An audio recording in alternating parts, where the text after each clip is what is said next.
So NAHT is responding to members' concerns in a number of local authority areas now, arising out of the introduction of the new relationships education due to be implemented in full by September 2020. The concerns that members are raising with NAHT range from letters that are being sent into schools seeking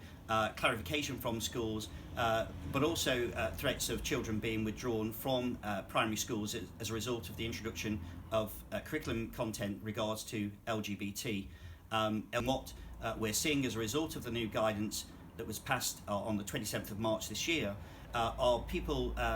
often not associated with schools spreading misinformation in schools communities, and essentially that has manifested itself now in schools receiving either template letters that are downloaded from various websites, organisation of community events and meetings which is whipping up parents' concerns, often misplaced concerns around what the school is actually delivering as part of the new relationships education, to some more extreme examples, for example, where we've had significant protests outside of schools, and in one particular case, High Court injunctions having to be sought in order to protect the school, its staff, and ensure that the school is able to deliver their service to those children that they serve. NHT is responding to that first and foremost to ensure that our members are kept safe and those schools, communities are kept safe, but also we're lobbying with ministers and the Department for Education, calling for a second look at the guidance, in particular when it refers to LGBT curriculum content being introduced in primary schools. For us, it's not a case of if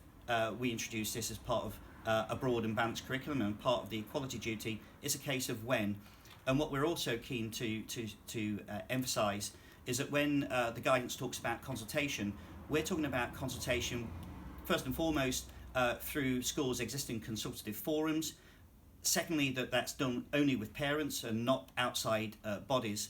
And thirdly, that when it comes to consultation over any aspect of the curriculum, it's important to stress, and the Secretary of State has underlined this, that parents and others don't have a veto when it comes to curriculum content. So NEHT, again, working on a number of levels, both at the school level, individual member protection, at a national level with regards to policy and influencing government agenda, but also working then, again, on a wider sphere with organisations like the Equality and Human Rights Commission and others to ensure, again, that as part of our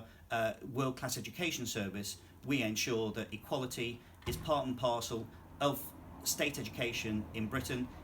in order that when children leave our schools, at primary and then secondary schools, that they're prepared for life in modern Britain. Our message is, if you have any concerns regarding these